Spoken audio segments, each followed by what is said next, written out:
বিএনপির বেলায় দলটাকেও সমান মনোযোগ দিয়ে গুছিয়ে যদি রাজনীতি দিয়ে মোকাবেলা করতে না পারে, তাহলে বিএনপির ভবিষ্যৎ খুব ভালো হওয়ার সম্ভাবনা কম। সারা দেশে মানে বিজয়ী বিএনপি পরাজিত জামাতের উপরে আক্রমণ চালিয়েছে, খুন করেছে, বাড়িঘর পুড়িয়েছে, যেসব বললেন এগুলোর বেশিরভাগই ভুয়া।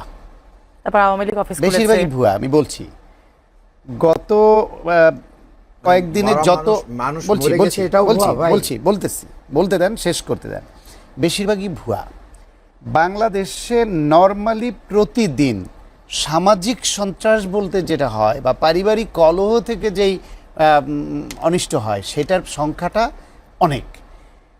চায়ের দোকানে 10 টাকার চায়ের বিল দেওয়াকে কেন্দ্র করে দুইজনে কথা কাটাকাটি থেকে মারামারি হয়ে খুনোখুনি হওয়ার দেশ বাংলাদেশ। এইখানে একই ফ্যামিলিতে দুই ভাই দুইজন দুই দল করে এবং এটা নিয়ে ঝগড়া করে কোপাকুপি করে ফেলে ভাইরা। সেই দেশে একটা নির্বাচনের জয় পরাজয়ের পরে অতীতে এই দেশে যা আমরা দেখতাম সেই তুলনায় এইবার কিছুই হয়নি। তবে তারপরও যেটুকু হয়েছে সেটুকুও নিন্দাযোগ্য এবং না হওয়া ভালো ছিল। কিছুই যে হয়নি সেটার পেছনে এই বিজয়ী দলের সহনশীলতা অনেকখানি কাজ করেছে। যেমন বিজয় মিছিল করেনি বিজয়ী দল, তার পরিবর্তে মসজিদে দোয়া মোনাজাতের প্রোগ্রাম দিয়েছে। তারপরও যেটুকু হয়েছে সেটাও যাতে না হয়, তারেক রহমান যখন এখন প্রধানমন্ত্রী, তিনি যখন দলের প্রধান হিসেবে দেখা করতে গেলেন জামায়াতের প্রধানের দলে এবং এনসিপির প্রধানের বাড়িতে গেলেন, তারা এই বিষয়টা তুলে ধরলেন। তিনি বললেন আমরা চেষ্টা করছি এটা আরও কীভাবে কমানো যায়, এবং অনেকে বহিষ্কারও করেছে। এইটা বলল সন্ধ্যায়, পরের দিন তারা দেয় বিক্ষোভ। এটা যায়?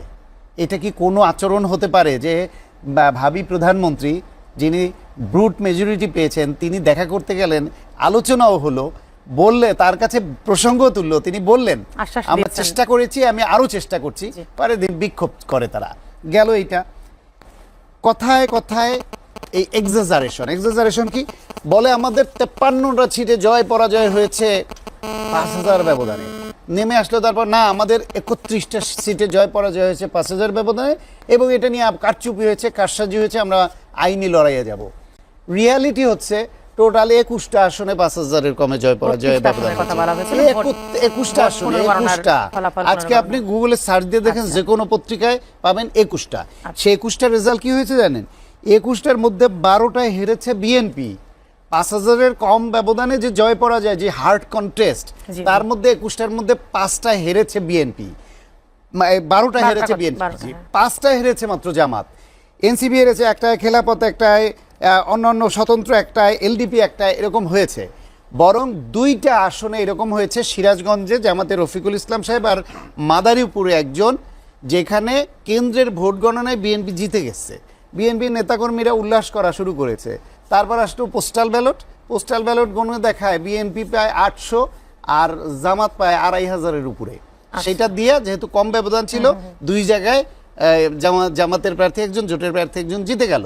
অথচ এই পোস্টাল ভোট নিয়ে কিন্তু বিতর্ক ছিল এবং বিএনপির অভিযোগ ছিল যে এইটা নির্বাচন কমিশন পাঠিয়েছে, এটা ওপেন করেছে, জামাতের হাতে পড়েছে, তারা বিলি করেছে, এবং এইখানে অনেক রকমের কারসাজি হয়েছে। তারপরও বিএনপি ওটা নিয়ে অভিযোগ তোলা উচিত ছিল। পাবনায় হাবিবুর রহমান হাবিব ভাইয়ের ওইখানে জামায়াত কারসাজি করে নিচ্ছে, সে অভিযোগ আছে। এই অভিযোগটা পাল্টাপাল্টি। এবার আক্রমণের কথায় আসি। নির্বাচনের দিন খুলনায় মহানগর বিএনপির দপ্তর সম্পাদক কেন্দ্রে যাওয়ার পরে দেখে জামায়াতের নেতারা ভেতরে প্রচার করছে, কেন্দ্রের ভিতরে তাদের প্রচার করছে। নিষেধ করাতে তার সঙ্গে কথা কাটাকাটি, এক পর্যায়ে হাতাহাতি, ধাক্কা লেগে উনি পড়ে গিয়ে গাছে আঘাত পান। হাসপাতালে নিতে তিনি মৃত্যুবরণ করেছেন। এইরকম নির্বাচনের পরেও 2 জেলায়, মুন্সিগঞ্জে একজন আর একটা কোথায় 2 জন লোকের মৃত্যু হয়েছে। সেই মৃত্যু 2টাকে বিএনপি কিন্তু ওইটাকে খুব বড় করে দেখায়নি, ওটা তদন্ত হবে, আদালতে যাবে, কিন্তু বলেনি যে জামায়াত আমাদের নেতাকে মেরে ফেলেছে, কিন্তু জামায়াত বড় করে দেখালো। দ্বিতীয় যেটা, একটা ধর্ষণের ঘটনাকে মিথ্যা অপবাদ দিয়ে যে ভোট দেওয়ার কারণে বিএনপি ধর্ষণ করেছে, সেটা দিয়ে সেই সুবর্ণচরে নোয়াখালীতে আওয়ামী লীগের সময় ধানের শীষে ভোট দেওয়ার জন্য যে ধর্ষণের শিকার হয়েছিল নারীকে, ওইটার সঙ্গে সিনক্রোনাইজ করে অপপ্রচার শুরু করলো। জামায়াত যে তাদের অফিসিয়াল পেজে, গত পরশুদিন তাদের অফিসিয়াল পেজে তারা বলেছে, ফেসবুক পেজে, 16টা জেলায় নাকি জামায়াতের বাড়িঘরে হামলা হয়েছে, আক্রমণ হয়েছে, কুপিয়েছে, এইসব কাহিনী দিয়েছে। প্রথম আলো এর আগের দিনও যা যা অভিযোগ করেছিল প্রথম আলো সেটা নিয়ে অনুসন্ধানী রিপোর্ট করেছে। তার মধ্যে অনেক জায়গায় এটা ফেক, 18 সালের আওয়ামী লীগ মেরেছে সেটাকে চালিয়ে দিচ্ছে। এই 16টার মধ্যে প্রথম আলো গিয়ে সেখানে জিজ্ঞেস করেছে সব জায়গায় স্থানীয় প্রতিনিধি, তারপরে ওসিকে জিজ্ঞেস করেছে, এসপিকে জিজ্ঞেস করেছে, ফাইনালি ওই এলাকার জামায়াতের দায়িত্বশীল নেতাকে জিজ্ঞেস করেছে। খুলনা এরকম যে সহিংসতার কথা তারা বলেছে ফেসবুক পেজে, সেখানে খুলনার 14টি আসন নির্বাচন পরিচালনার দায়িত্বে ছিলেন ওনাদের নেতা শফিকুল আলম, যিনি শুরা সদস্য। তাকে জিজ্ঞেস করেছে এই ঘটনায়, তিনি বলছেন এই এলাকায় এমন কোনো ঘটনা ঘটেছে, সংঘর্ষ ঘটেছে বলে আমার জানা নাই এখন পর্যন্ত।